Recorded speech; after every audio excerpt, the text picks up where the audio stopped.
je vais vous décrire pendant une dizaine de minutes les actions et les raisons qui nous ont amenés à mettre en place au niveau régional un plan de continuité de l'activité de traitement des dasseries. Donc juste pour resituer le contexte régional, donc, ce qui était dit en tout début de demi-journée, la spécificité en région Pays de la Loire, c'est qu'il y a deux grosses unités de valorisation des déchets ménagers qui sont aptes à co-incinérer des déchets d'activité de soins à risque infectieux, donc à savoir l'usine Alcea de Nantes, avec une capacité de 13 000 tonnes, et l'usine Sinerval du Mans, avec une capacité de 7 000 tonnes. Et donc, c'est-à-dire que là, avec ces deux sites de traitement, la région Pays de la Loire est très largement en capacité non seulement de traiter les dasseries produits au niveau régional, hein, donc en 2017, 7 500 tonnes environ, et voire même donc de traiter en plus des déchets des régions limitrophes. Donc voilà, à peu près 1300 tonnes sur l'année 2017 qui ont été traitées sur l'un ou l'autre des deux usines de valorisation et qui venaient de régions extérieures. Juste avant de rentrer également dans le vif du sujet du plan de continuité, un rappel rapide sur la valorisation énergétique. Donc, le premier point, c'est que c'est donc une destruction, une incinération, une destruction par le feu, qui en l'occurrence, pour les déchets d'activité de soins, amène une hygiénisation, hein, puisqu'on a des combustions avec des températures à plus de 850 degrés. L'autre point important également, c'est qu'on va avoir une récupération de l'énergie de combustion, c'est-à-dire une valorisation. Donc, je vous ai mis juste pour indication les chiffres de l'usine du Mans. Donc, une capacité d'incinération globale de 140 000 tonnes à l'année. Donc, c'est un peu petit, mais sur ces 140 000 tonnes, les déchets d'activité de soins que nous traitons représentent 3% en tonnage. Et donc, la valorisation se fait à la fois sous forme d'électricité et de chaleur distribuée sur des réseaux de chauffage métropolitains. Et juste pour donner les ordres de grandeur, hein, on produit l'équivalent de la consommation électrique de 3500 foyers et on chauffe l'équivalent de 15 000 logements. Donc, et les déchets d'activité de soins concourent pour partie à ça.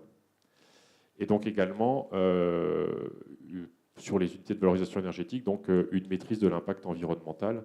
Hein, ce sont des installations classées pour la protection de l'environnement avec un cadre réglementaire très strict et donc une surveillance accrue. Là, bon, je vous ai mis quelques photos juste de l'unité de valorisation du Mans. Donc le bâtiment général en haut, voilà, le local de réception et de traitement des déchets hospitaliers, en tout cas d'envoi dans les fours, et le feu.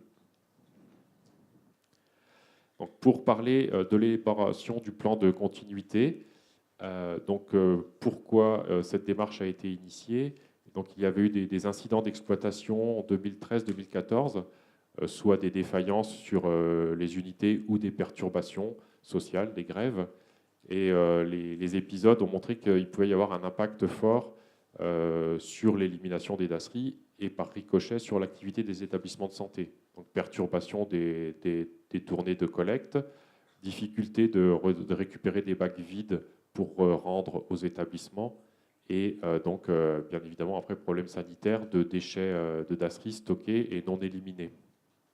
Donc, sous l'égide de l'ARS et du GREDA, et en étroite collaboration donc, avec les deux exploitants des unités, il y a eu une série de réunions pour bâtir le plan de prévention, avec tout d'abord une analyse des risques pour identifier les différentes situations qui pouvaient générer des perturbations, et un classement de ces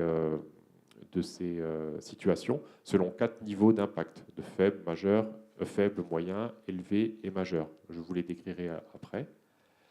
Et donc, une fois les situations identifiées, il y a eu donc proposition par les deux exploitants, donc Alcea et Sinerval, de mesures préventives et correctives permettant de faire face aux situations. Et donc, en regard de ces actions identifiées, donc l'élaboration par chacun des exploitants de procédures internes qui permettaient de répondre aux besoins. Et donc, le plan de continuité donc, régionale est opérationnel effectivement depuis avril 2014 et a été validé par les services chargés des installations classées, donc l'ADREAL, en décembre 2014. Voilà, donc là, je vous présente de manière résumée les 4 niveaux d'impact qui ont été identifiés et ce à quoi ils correspondent. Donc, sur le centre de traitement, un impact jugé faible sur l'élimination des dasseries, c'est par exemple le fonctionnement à mi-charge de l'usine, un seul four sur les deux. Un impact moyen, c'est un arrêt total de l'usine, mais de courte durée, moins de 2 jours. Un impact élevé, ça va être un arrêt total du centre de traitement, mais pour une longue durée.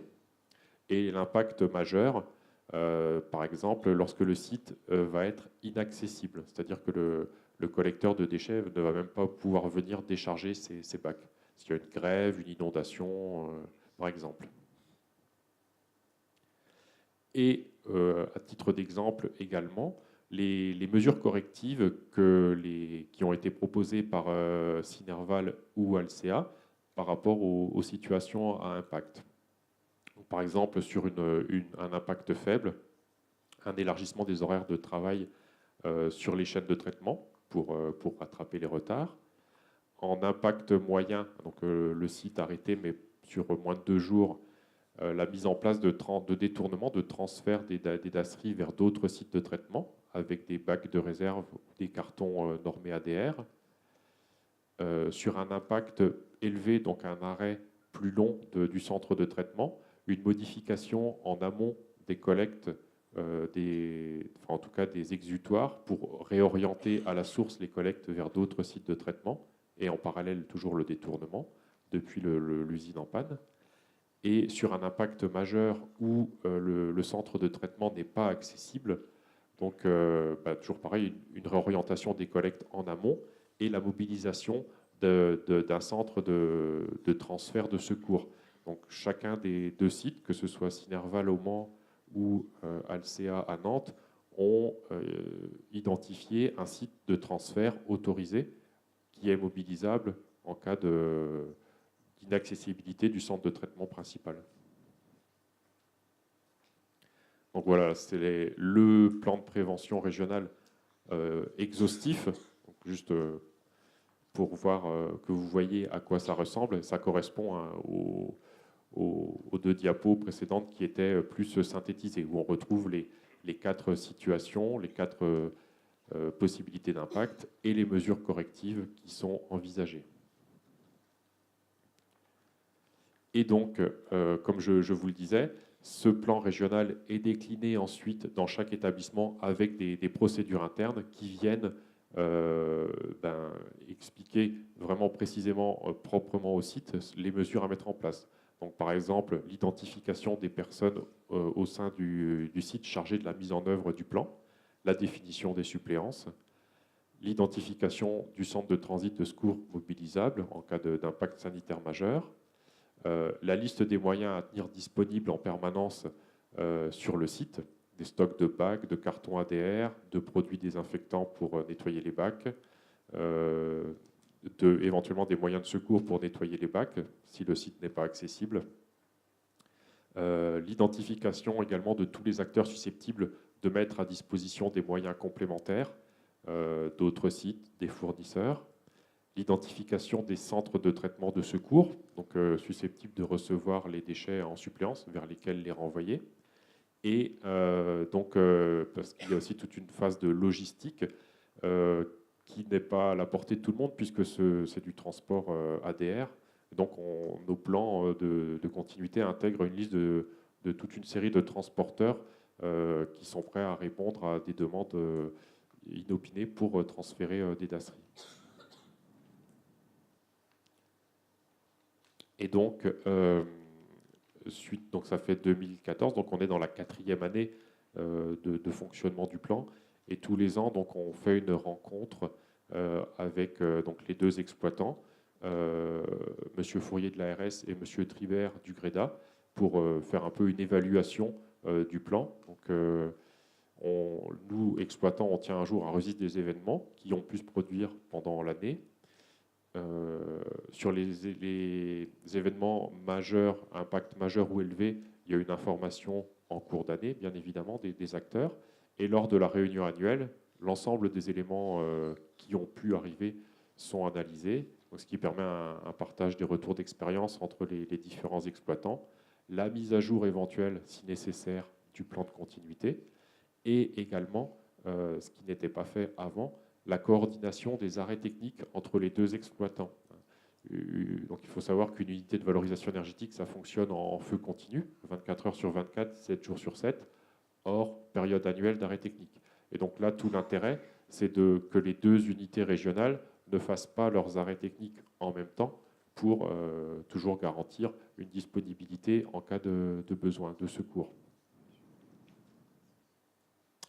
Et donc, le retour d'expérience un petit peu plus du point de vue exploitant, depuis la mise en place de ce plan de continuité, c'est que d'une part, déjà, c'est un peu trivial, mais on a maintenant des interlocuteurs identifiés, connus. C'est-à-dire que moi, personnellement, avant de travailler sur ce plan de continuité, par exemple, je ne connaissais pas M. Fourier. Donc, si j'avais eu un pépin sanitaire, je ne savais pas trop qui appeler. Maintenant, au moins, j'ai une porte d'entrée, donc un contact facilité. Donc, toutes les mesures mises dans notre plan, donc c'est des solutions identifiées au préalable et donc forcément plus efficaces pour la gestion des situations dégradées lorsqu'elles arrivent. C'est moins dans l'improvisation. Des mesures également qui peuvent être mises en œuvre beaucoup plus rapidement avant que les situations ne deviennent complètement ingérables. Et donc au final, donc, tout ça pour dire plus de sérénité pour nous dans notre mission d'élimination des déchets d'activité de soins. Donc voilà. Et donc juste pour conclure, alors certaines personnes des établissements de santé nous sollicitent parfois pour visiter nos centres. Et donc c'est toujours avec plaisir qu'on accueille. Je pense que pour moi également pour mes collègues de Nantes. Donc n'hésitez pas à nous solliciter, on vous recevra avec grand plaisir.